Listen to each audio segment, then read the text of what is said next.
Assalamualaikum warahmatullahi wabarakatuh. Nama saya Arga Biransyah, NPM 171051014. Di sini saya akan menjelaskan kembali soal yang terakhir, yang ketiga, yaitu mesin Turing dari mata kuliah Teori Bahasa dan Otomata. Di sini ada soal yang pertama, yaitu diketahui konfigurasi sebuah MTM. Di sini ada konfigurasinya. Tentukan sebuah input dengan minimal 4 simbol yang diterima oleh MTM. Kemudian jelaskan menggunakan ilustrasi. Buat dalam deskripsi seketikanya.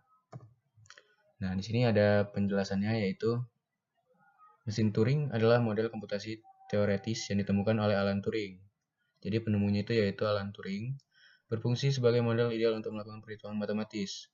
Walaupun model ideal ini diperlukan sebelum komputer nyata dibangun, model ini tetap diterima kalangan ilmu komputer sebagai model komputer yang sesuai untuk menentukan apakah suatu fungsi dapat selesai oleh komputer atau tidak. Nah, itu atau menentukan computable function-nya. Itu ada mekanisme cara kerja mesin Turing.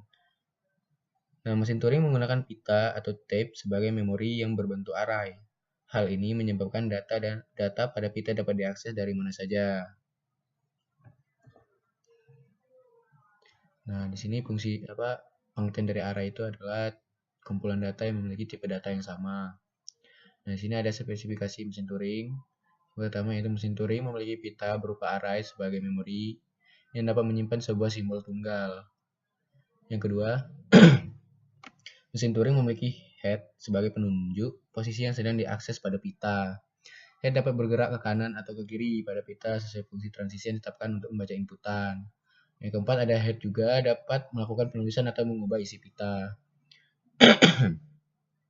Sebuah mesin Turing secara formal dinyatakan dalam 7 tupel. Nah, sama saja seperti yang pushdown yang sebelumnya, soal sebelumnya, di mana key itu adalah himpunan state, S himpunan simbol input, G simbol pada pita, D fungsi transisi, S state awal, F himpunan state akhir, dan B simbol kosong atau menandakan bagian tidak terisi. Tentukan sebuah input dengan minimal 4 simbol yang diterima oleh MTM. Kemudian, nah di sini saya mengambil inputannya yaitu 0, 1, 0, 0, 1, 1. Jelaskan menggunakan ilustrasi. Nah, di inputan ini ada fungsi transisinya, di mana key 0 dia menuju ke atau melakukan looping ke dirinya sendiri. Nah, di situ ya menginputkan 0 sama dengan 1, R. Nah, selanjutnya yaitu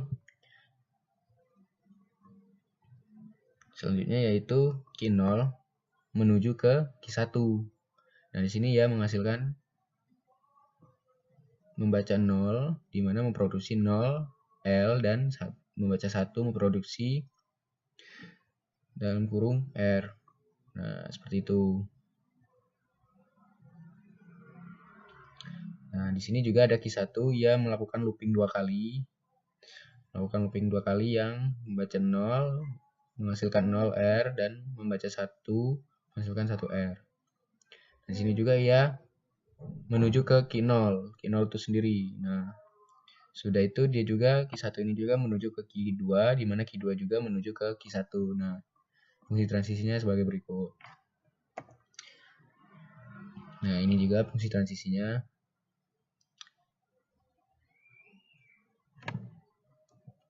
Nah, selanjutnya itu buat dalam deskripsi seketikanya, atau instant description-nya. Nah, ciri khas dari instant description itu di mana ada garis seperti ini dan membuat dia menjadi lebih sederhana. Senamanya yaitu deskripsi yang seketika. Nah, di posisinya ada 010011, 1001 dan seterusnya. Demikian materi yang dapat saya sampaikan. Saya akhiri. Wassalamualaikum warahmatullahi wabarakatuh.